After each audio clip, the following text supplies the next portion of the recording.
c'est Vega et bienvenue pour cette review du chapitre 40 de Boruto. Alors oui, on m'a dit que ce chapitre était pas ouf du tout, voilà, clairement. Ce chapitre forcément est l'ouverture du 11e tome du coup de Boruto. Et forcément il y aura des chapitres qui seront moins ouf en termes de révélation, en termes on va dire d'aventure, même là c'était plus concentré sur du combat. Mais quand même, ce chapitre était sympa. Ce chapitre n'était pas mauvais. Certes, il apportait rien à l'histoire. Enfin, si, un petit peu plus, mais je veux dire, pas énormément. Je veux dire, depuis plusieurs mois... Ah oui, carrément, depuis vraiment plusieurs mois, chaque chapitre était énorme. C'était vraiment une grosse claque. Vraiment. Et c'est dur de tenir un rythme de croisière assez élevé pour apporter quelque chose toujours d'une qualité toujours aussi bien, scénaristiquement. Et aussi en termes de dessin, parce que je vais parler vite fait du dessin, mais le dessin de Dekimoto est de mieux en mieux. Le dessin d'Ekimoto dans ce chapitre, il est vraiment très beau. J'ai adoré. J'ai adoré comment était dessiné Boruto, etc. Même Sasuke, la brève apparition de Sasuke était vraiment très bien. Mais alors qu'est-ce qui s'est passé dans ce chapitre? Et bah déjà, Shikamaru, bah oui Shikamaru forcément, il a constaté que du coup Boruto et ses amis étaient partis chercher, aller sauver du coup Naruto, du coup en utilisant une dimension avec le Kama de Kawaki, un ninjutsu spatio-temporel, et forcément Shikamaru dit bon bah merde, on est dans la merde, faut appeler Sasuke.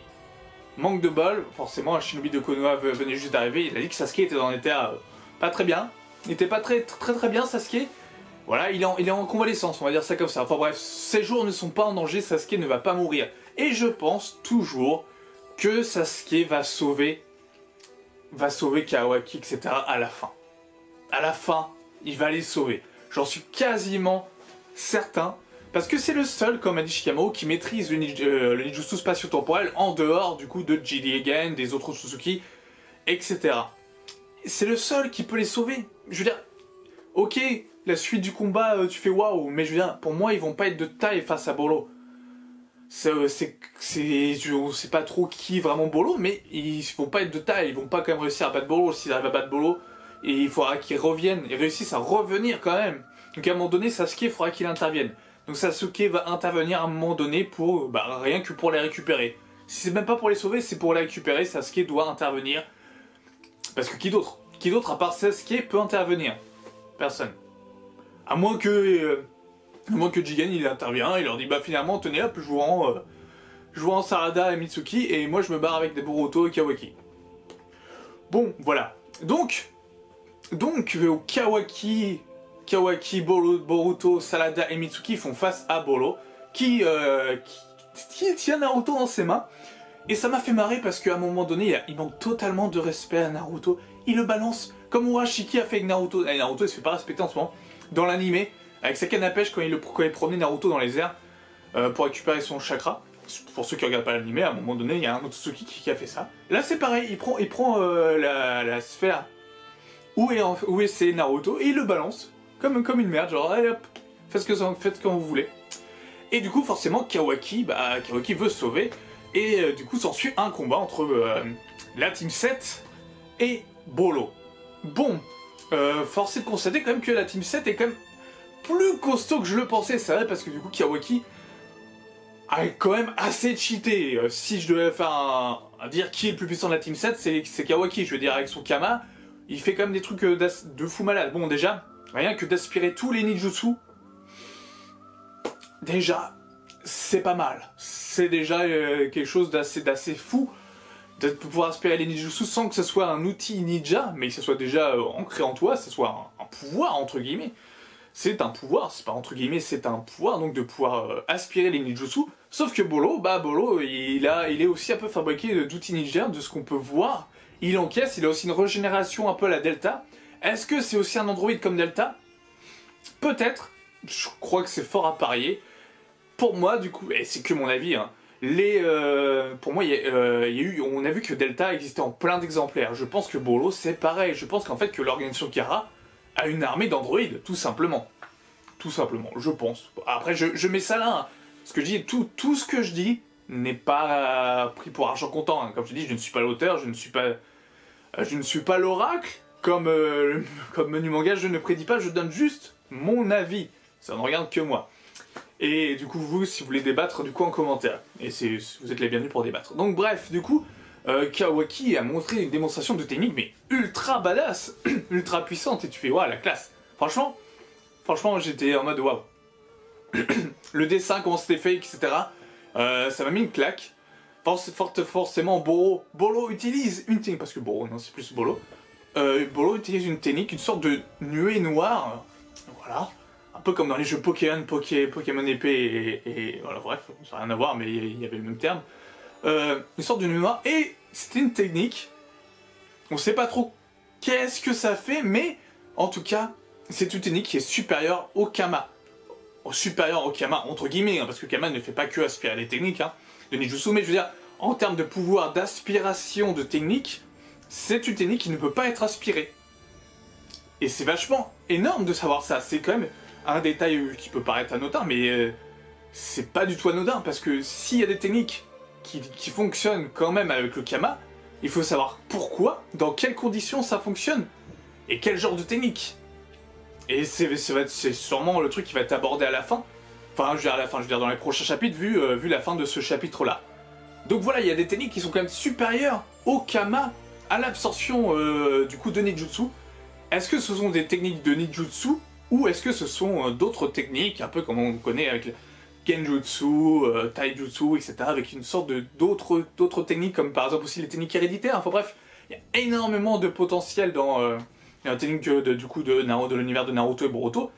Et donc voilà, avec ça forcément, Kawaki et Boruto, bah quand ils pouvaient plus rien aspirer, ils se sont fait massacrer par Boruto, ils étaient totalement KO. À noter que Boruto a fait que de Rasengan, pendant que Kawaki a fait une immense il a carrément fait voler. Enfin, je veux dire, putain, mais Kawaki il a fait un truc énorme, j'arrive même pas à décrire ce qu'il a fait. Avec le bras du 7ème, il a réussi à. Limite à faire une sorte d'arbre qui sort de son bras, je sais pas trop ce que c'était, mais c'était énorme, je veux dire, waouh. Ah d'ailleurs, oui, Boro, il a voulu mettre un peu d'acide sur Naruto, et du coup, Kawaki s'en bat les couilles de l'acide, il aspire aussi l'acide. Je veux dire, le Kama, ça aspire tout.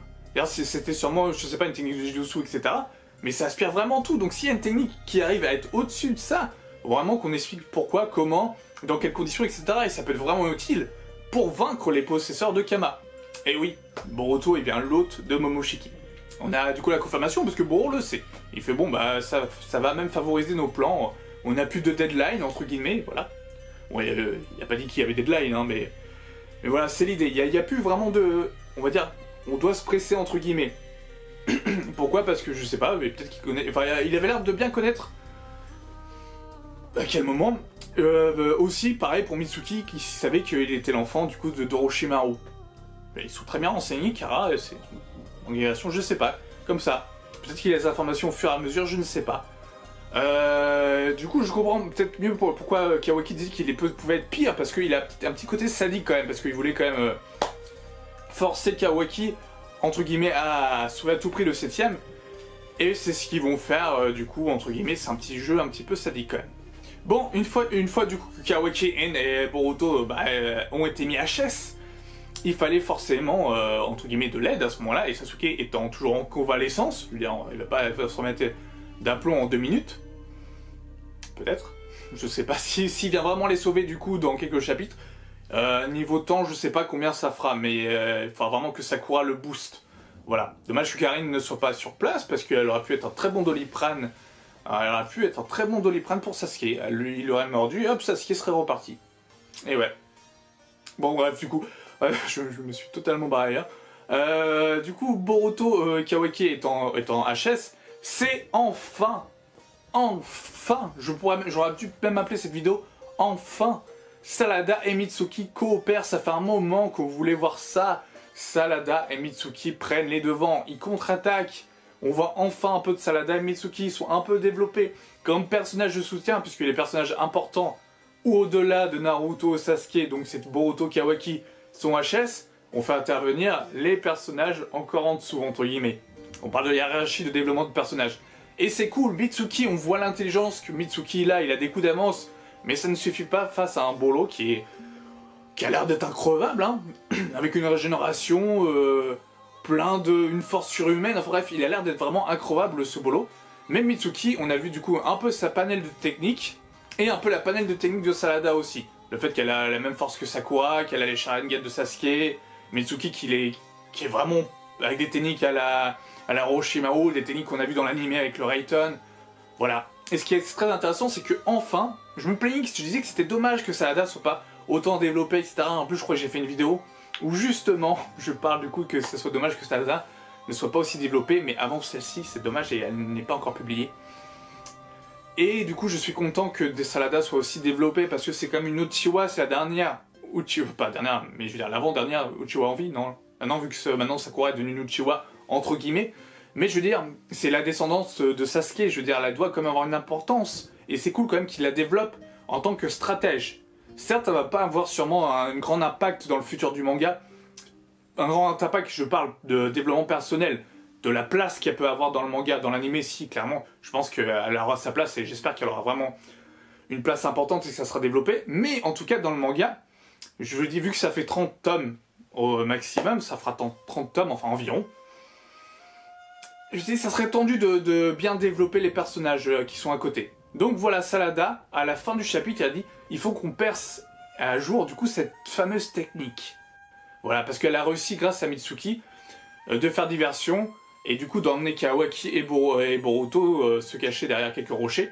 Et Salada, clairement, est sur ses positions, il ne faut pas fuir, il faut qu'on est ensemble, il faut qu'on fasse du travail d'équipe ensemble, et on doit percer à jour cette technique pour pouvoir contre-attaquer. Et donc, le prochain chapitre sera la contre-attaque de l'équipe 7, la nouvelle équipe 7. Parce qu'il y a Kawaki en plus. Donc voilà, c'était un chapitre fort sympathique. J'ai vraiment aimé, j'ai vraiment beaucoup aimé. C'était pas ouf en termes de révélation, certes. Certes, il y avait pas mal de lacunes en termes de révélation, hein, je parle. Parce qu'en termes de dessin, en termes de combat, en termes de péripéties, il se passe comme des choses. Et le manga ne peut pas être au plus oufissime chaque mois. C'était déjà une énorme chose que ce soit le cas.